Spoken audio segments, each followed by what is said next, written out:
What's up, everybody? I'm Stan, and welcome to Detail Comics, where we go over comics in detail. This is iRate Reviews, the show where I go over a comic book, its story, its art, give you my impressions, and let you know whether it's something you should go back to the shop for. What we're going to be talking about right now is IvX number 1. So IvX is actually the culmination of the events that have been from prior to Secret Wars, this whole 8 months from the Death of X event, all the way through IvX number 0 and into IvX number 1. So let's get started on the story. When we open up, we actually see Hank McCoy's Beast standing in front of the grave of Cyclops, going over the kind of, basically his feelings and his emotions regarding this entire conflict and what it's really resulted in.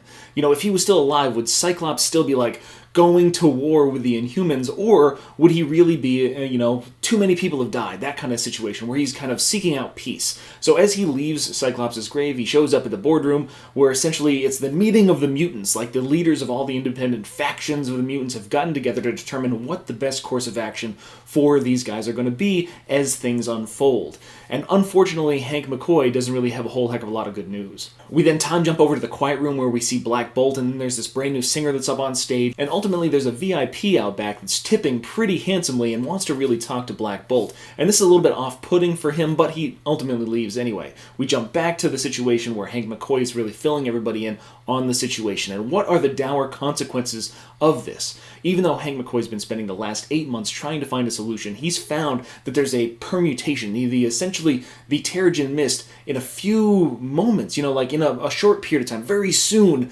is going to disperse, and it's going to basically make the entire planet uninhabitable for mutants. So the Mpox is going to be widespread, and there's going to be no safe refuge really left for these individuals. And that's really a frustrating situation, because it's just you're giving a timetable. Either they succeed in their destruction of the Terrigenesis cloud, the Terrigen Mist cloud, or they have to abandon ship and go to space. And it's just all right, cool. Either you die or you go to space. That's the whole idea, because the planet will become uninhabitable. And ultimately, Magneto, being Magneto, comes along and he's just well, you're obviously missing an option, Hank. We could just destroy the Terrigen Mist and then force the Inhumans out of here, because it's our planet.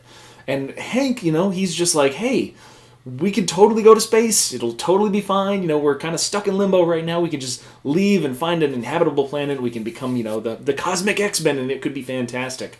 Because he wants to avoid conflict as much as possible. This is the insinuation that we get from when he was standing in front of Cyclops' grave anyway. At that point in time, we kind of get to the situation where there's these Inhumans, and the Inhumans are going through this rite of passage, where they're going to be taken out to the Terrigenesis cloud, the Terrigen Mist cloud, and go through that process, and it's kind of dealing with more modern, present day.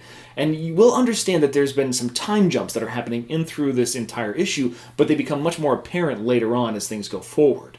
So as we continue this explanation, we're going through the different situations. It's at this point in time that Emma Frost and Magneto reveal the fact that they've had a plan all along, which is going to deal with a few different things. So first, they're going to take out Karnak, because Karnak understands that there is going to be no peace, no truce between the Inhumans and the X-Men, and that ultimately it's going to fail. So they're going to have to take out him first, and that's where we kind of see the introduction of Karnak into the book.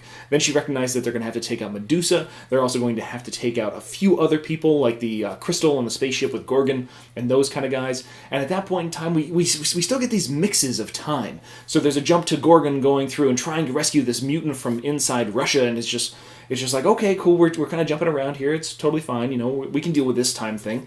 And then, we jump back to where they're going over these more plotting kind of situations, and Old Man Logan is just hey, what about the dog? What about Lockjaw? He's the one that can transport them anywhere that they ever want to be. Evidently, Emma Frost is impressed by the fact that he's got a brain in that skull on top of his shoulders. So she's, it's okay, that's something that we're going to have to deal with at that point in time. And that's where we get our Miss Marvel cameo.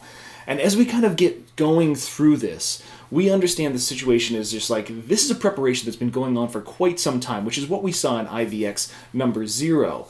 This is going to be the full-scale retaliation of the mutants against the Inhumans in an effort to overpower them and ultimately destroy the Terrigenesis cloud. With that in mind, and understanding that a peaceful resolution, especially after they put it to a vote and Beast is clearly outvoted, that there is no possible peaceful resolution to this actual conflict. Beast is just you know what, I've seen their plans, I've seen the scope of their preparations, we're not going to survive this, I'm going to go try and work something out.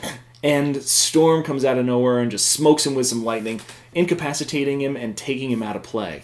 And this is where we start seeing everything unfold. And that's probably the part of the book that I don't really want to spoil for people, because IvX is a very interesting book. So first off, Lineal Francis Yu is doing a great job with the illustrations. The pencils are very strong. I like the way that the characters are drawn. There's nothing overly stylized, but everybody's got power and they've got presence, and that's really a great part of the book.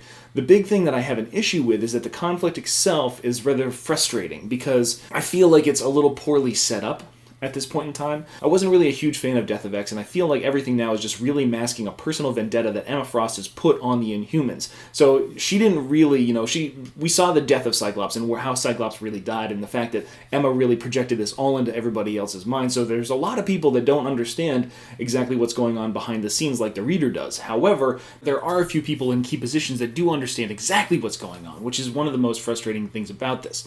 So it's one of those situations where I'm really kind of tepid on my ability to move forward with this. I wasn't really planning on becoming a part of the IvX crossover just because I've got a little bit of fatigue from all these events, and the tie-ins are just going to frustrate me endlessly.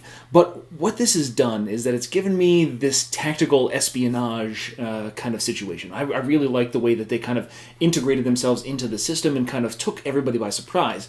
That was probably one of the best executed parts of the actual story itself. So while I can't necessarily agree with the conflict and what it's, the foundation of it is, the fact that they're kind of going about this tactical espionage aspect of it, if there's more of those kind of things, if there's that well-executed kind of plan that goes into the situation, I can totally see myself reading more of it. However, that's going to have to be a pretty healthy heaping part of IvX number 2. If you give me a little bit more mystery, I just can't see myself getting behind superheroes punching superheroes all again.